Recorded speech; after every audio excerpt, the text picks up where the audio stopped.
The Sea King's Gift by Andrew Lang. There was once a fisherman who was called Salmon, and his Christian name was Matt. He lived by the shore of the big sea. Where else could he live? He had a wife called Maya. Could you find a better name for her? In winter, they dwelt in a little cottage by the shore, but in spring, they flitted to a red rock out in the sea and stayed there the whole summer.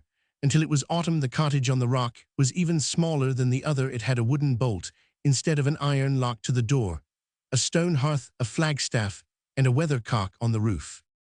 The rock was called Artola, and was not larger than the marketplace of a town. Between the crevices there grew a little rowan tree, and 4 alder bushes. Heaven only knows how they ever came there. Perhaps they were brought by the winter storms. Besides that, there flourished some tufts of velvety grass, some scattered reeds, 2 plants of the yellow herb called tansy, 4 of a red flower, and a pretty white one. But the treasures of the rock consisted of 3 roots of garlic, which Maya had put in a cleft. Rock walls sheltered them on the north side, and the sun shone on them on the south. This does not seem much, but it sufficed Maya for a herb plot. All good things go in threes, so Matt and his wife fished for salmon in spring, for herring in summer, and for cod in winter. When on Saturdays the weather was fine and the wind favorable, they sailed to the nearest towns, sold their fish, and went to church on Sunday. But it often happened that for weeks at a time they were quite alone on the rock Artola, and had nothing to look at except their little yellow-brown dog, which bore the grand name of Prince. Their grass tufts, their bushes and blooms, the sea bays and fish, a stormy sky, and the blue white-crested waves, for the rock lay far away from the land, and there were no green islets or human habitations for miles round. Only here and there appeared a rock of the same red stone as Artola, besprinkled day and night with the ocean spray. Matt and Maya were industrious, hard-working folk, happy and contented in their poor hut, and they thought themselves rich when they were able to salt as many casks of fish as they required for winter, and yet have some left over with which to buy tobacco for the old man, and a pound or 2 of coffee for his wife, with plenty of burned corn and chicory in it to give it a flavor. Besides that, they had bread, butter, fish, a beer cask, and a buttermilk jar. What more did they require? All would have gone well had not Maya been possessed with a secret longing which never let her rest, and this was how she could manage to become the owner of a cow. What would you do with a cow? Asked Matt. She could not swim so far, and our boat is not large enough to bring her over here, and even if we had her, we have nothing to feed her on. We have 4 alder bushes and 16 tufts of grass, rejoined Maya. Yes, of course, laughed Matt, and we have also 3 plants of garlic. Garlic would be fine feeding for her. Every cow likes salt herring, rejoined his wife. Even Prince is fond of fish. That may be, said her husband. Methinks she would soon be a dear cow if we had to feed her on salt herring. All very well for Prince, who fights with the gulls over the last morsel.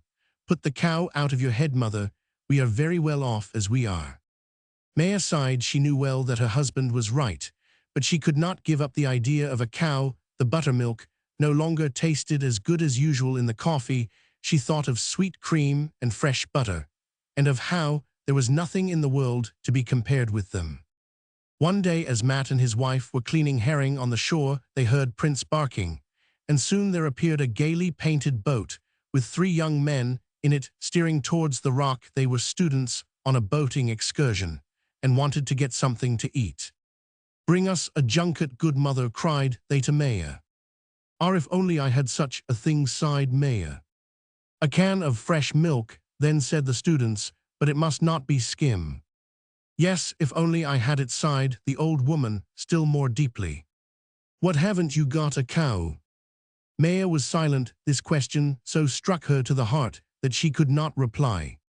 We have no cow, Matt answered, but we have good smoked herring, and can cook them in a couple of hours. All right then, that will do, said the students, as they flung themselves down on the rock, while 50 silvery white herring were turning on the spit in front of the fire. What's the name of this little stone in the middle of the ocean? Asked one of them. Artola, answered the old man. Well, you should want for nothing when you live in the Sea King's dominion. Matt did not understand. He had never read Kalevala and knew nothing of the sea gods of old, but the students proceeded to explain to Himfen tu Kalevala is a collection of old Finnish songs about gods and heroes. Ahti said they is a mighty king who lives in his dominion of Ahtola and has a rock at the bottom of the sea, and possesses besides a treasury of good things, he rules over all fish and animals of the deep. He has the finest cows and the swiftest horses that ever chewed grass at the bottom of the ocean. He who stands well with Ahti is soon a rich man, but one must beware in dealing with him, for he is very changeful and touchy. Even a little stone thrown into the water might offend him. And then, as he takes back his gift, he stirs up the sea into a storm and drags the sailors down into the depths. Ahti owns also the fairest maidens who bear the train of his queen Wellamos, and at the sound of music they comb their long flowing locks, which glisten in the water. Oh, cried Matt, have your worships really seen all that? We have as good as seen it, said the students. It is all printed in a book, and everything printed is true. I'm not so sure of that, said Matt as he shook his head. But the herring were now ready, and the students ate enough for 6, and gave Prince some cold meat, which they happened to have in the boat. Prince sat on his hind legs with delight and mewed like a pussy cat. When all was finished, the students handed Matt a shining silver coin and allowed him to fill his pipe with a special kind of tobacco. They then thanked him for his kind hospitality and went on their journey, much regretted by Prince, who sat with a woeful expression and whined on the shore as long as he could see a flip of the boat's white sail in the distance. Maya had never uttered a word, but thought the more she had good ears, and had laid to heart the story about Ahti. How delightful, thought she to herself, to possess a fairy cow. How delicious, every morning and evening, to draw milk from it, and yet have no trouble about the feeding, and to keep a shelf near the window for dishes of milk and junkets. But this will never be my luck. What are you thinking of? Asked Matt. Nothing, said his wife, but all the time she was pondering over some magic rhymes she had heard in her childhood from an old lame man, which was supposed to bring luck in fishing. What if I were to try, thought she. Now this was Saturday, and on Saturday evenings Matt never set the herring net, for he did not fish on Sunday towards evening. However, his wife said, "Let us set the herring net just this once." "No," said her husband, "it is a Saturday night. Last night was so stormy, and we caught so little," urged his wife. "Tonight the sea is like a mirror, and with the wind in this direction, the herring are drawing towards land. But there are streaks in the northwestern sky, and Prince was eating grass this evening," said the old man. "Surely he has not eaten my garlic," exclaimed the old woman. "No, but there will be rough weather by tomorrow at sunset," rejoined Matt.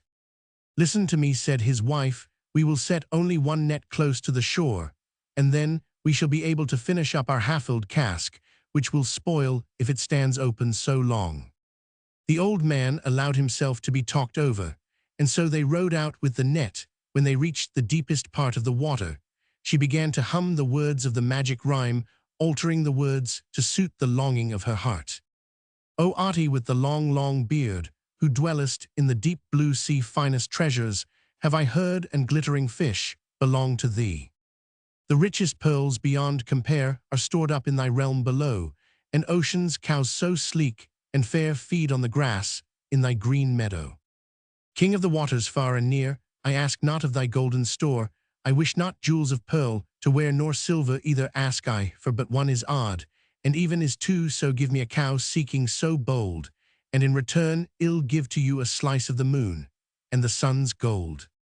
"What's that you're humming?" asked the old man. "Oh, only the words of an old rhyme that keeps running in my head," answered the old woman, and she raised her voice and went on. "O Ahti with the long, long beard, who dwellest in the deep blue sea, 1,000 cows are in thy herd, I pray thee give one unto me." "That's a stupid sort of song," said Matt. "What else should one beg of the seeking but fish? But such songs are not for Sunday." His wife pretended not to hear him, and sang the same tune all the time they were on the water. Matt heard nothing more as he sat and rowed the heavy boat, while thinking of his cracked pipe and the fine tobacco. Then they returned to the island, and soon after went to bed. But neither Matt nor Maya could sleep a wink. The one thought of how he had profaned Sunday and the other of Artie's cow. About midnight the fisherman sat up and said to his wife, "Dost thou hear anything?" "No," said she. "I think the twirling of the weathercock on the roof bodes ill," said he. "We shall have a storm." "Oh, it is nothing but your fancy," said his wife. Matt lay down, but soon rose again. "The weathercock is squeaking now," said he. "Just fancy, go to sleep," said his wife, and the old man tried too. For the third time, he jumped out of bed. "Ho, how the weathercock is roaring at the pitch of its voice, as if it had a fire inside it. We are going to have a tempest, and must bring in the net." Both rose. The summer night was as dark as if it had been October. The weathercock creaked, and the storm was raging in every direction. As they went out, the sea lay around them as white as now, and the spray was dashing right over the fisher hut. In all his life Matt had never remembered such a night. To launch the boat and put to sea to rescue the net was a thing not to be thought of. The fisherman and his wife stood aghast on the doorstep, holding on fast by the doorpost, while the foam splashed over their faces. "Did I not tell thee that there is no luck in Sunday fishing?" said Matt sulkily, and his wife was so frightened that she never even once thought of Artie's cows. As there was nothing to be done, they went in. Their eyes were heavy for lack of slumber, and they slept as soundly as if there had not been such a thing as an angry sea roaring furiously around their lonely dwelling. When they awoke, the sun was high in the heavens, the tempest had cased, and only the swell of the sea rose in silvery heavings against the red rock. "What can that be?" said the old woman as she peeped out of the door. "It looks like a big seal," said Matt. "As sure as I live it's a cow," exclaimed Maya, and certainly it was a cow, a fine red cow, fat and flourishing and looking as if it had been fed all its days on spinach. It wandered peacefully up and down the shore, and never so much as even looked at the poor little tufts of grass, as if it despised such fare. Matt could not believe his eyes, but a cow she seemed, and a cow she was found to be, and when the old woman began to milk her, every pitcher and pan, even to the baler, was soon filled with the most delicious milk. The old man troubled his head in vain as to how she came there, and sallied forth to seek for his lost net. He had not proceeded far when he found it cast up on the shore, and so full of fish that not a mesh was visible. "It is all very fine to possess a cow," said Matt as he cleaned the fish, "but what are we going to feed her on?" "We shall find some means," said his wife, and the cow found the means herself. She went out and cropped the seaweed, which grew in great abundance near the shore, and always kept in good condition. Every one, Prince alone excepted, thought she was a clever beast, but Prince barked at her, for he had now got a rival. From that day the red rock overflowed with milk and junkets, and every net was filled with fish. Matt and Maya grew fat on this fine living, and daily became richer. She churned quantities of butter, and he hired 2 men to help him in his fishing. The sea lay before him like a big fish tank, out of which he hauled as many as he required, and the cow continued to fend for herself. In autumn, when Matt and Maya went ashore, the cow went to sea, and in spring, when they returned to the rock there, she stood awaiting them. "We shall require a better house," said Maya the following summer. "The old one is too small for ourselves and the men." "Yes," said Matt, so he built a large cottage with a real lock to the door, and a storehouse for fish as well, and he and his men caught such quantities of fish that they sent tons of salmon, herring, and cod to Russia and Sweden. "I am quite overworked with so many folk," said Maya. "A girl to help me would not come amiss." "Get one then," said her husband, and so they hired a girl. Then Maya said, "We have too little milk for all these folk now that I have a servant with the same amount of trouble. She could look after 3 cows. "All right then," said her husband, somewhat provoked, "you can sing a song to the fairies." This annoyed Maya, but nevertheless, she rowed out to sea on Sunday night and sang as before. "O Artie with the long, long beard, who dwellest in the deep blue sea, 1,000 cows are in thy herd, I pray thee give 3 unto me." The following morning, instead of 1, 3 cows stood on the island, and they all ate seaweed and fended for themselves like the first one. "Art thou satisfied now?" said Matt to his wife. "I should be quite satisfied," said his wife, "if only I had 2 servants to help, and if I had some finer clothes, don't you know that I am addressed as madam? Well, well, said her husband, so Maya got several servants, and clothes fit for a great lady. Everything would now be perfect. If only we had a little better dwelling for summer, you might build us a 2-story house, and fetch soil to make a garden. Then you might make a little arbor up there to let us have a sea view, and we might have a fiddler to fiddle to us of an evening, and a little steamer to take us to church in stormy weather. Anything more, asked Matt, but he did everything that his wife wished. The Rakatola became so grand, and Maya so grand, that all the soachins and herring were lost in wonderment. Even Prince was fed on beefsteaks and cream scones, till at last he was as round as a butter jar. Are you satisfied now, asked Matt. I should be quite satisfied, said Maya, if only I had 30 cows, at least that number is required for such a household. Go to the ferries, said Matt. His wife set out in the new steamer, and sang to the seeking next morning. 30 cows stood on the shore, all finding food for themselves. Knowst thou, good man, that we are far too cramped on this wretched rock, and where am I to find room for so many cows? There is nothing to be done but to pump out the sea. Rubbish, said his wife, who can pump out the sea? Try with thy new steamer, there is a pump in it. Maya knew well that her husband was only making fun of her, but still, her mind was set upon the same subject. I never could pump the sea out, thought she, but perhaps I might fill it up if I were to make a big dam. I might heap up sand and stones and make our island as big again. Maya loaded her boat with stones and went out to see. The fiddler was with her, and fiddled so finely that Ati and Wellamos and all the sea's daughters rose to the surface of the water to listen to the music. What is that shining so brightly in the waves? Asked Maya. That is sea foam glinting in the sunshine, answered the fiddler. Throw out the stones, said Maya. The people in the boat began to throw out the stones, splash, splash, right and left into the foam. One stone hit the nose of Wellamos, chief lady-in-waiting, another scratched the sea queen herself on the cheek, a third plumped close to Ati's head and tore off half of the sea king's beard. Then there was a commotion in the sea, the waves bubbled and bubbled like boiling water in a pot. Whence comes this gust of wind? Said Maya, and as she spoke the sea opened and swallowed up the steamer. Maya sank to the bottom like a stone, but stretching out her arms and legs, she rose to the surface, where she found the fiddler's fiddle, and used it as a float. At the same moment, she saw close beside her the terrible head of Ati, and he had only half a beard. Why did you throw stones at me? Roared the sea king. Oh, your majesty, it was a mistake. Put some bear's grease on your beard, and that will soon make it grow again. Dame, did I not give you all you asked for, nay, even more? Truly, truly, your majesty, many thanks for the cows. Well, where is the gold from the sun and the silver from the moon that you promised me?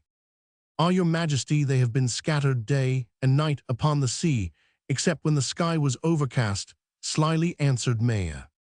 Ill teach you, roared the sea king, and with that he gave the fiddle such a puff that it sent the old woman up like a skyrocket onto her island. There Prince lay as famished as ever, gnawing the carcass of a crow.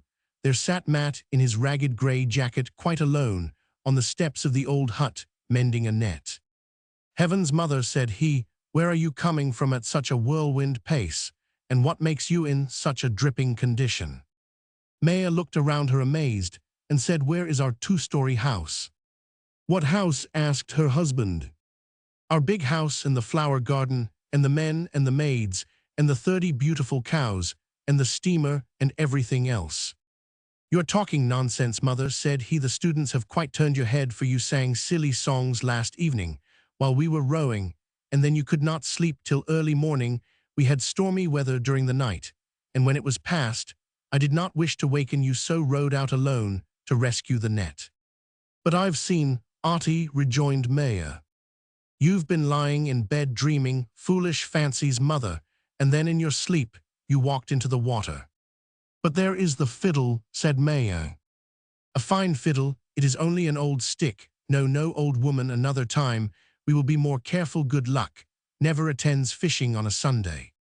From Z. Toplias.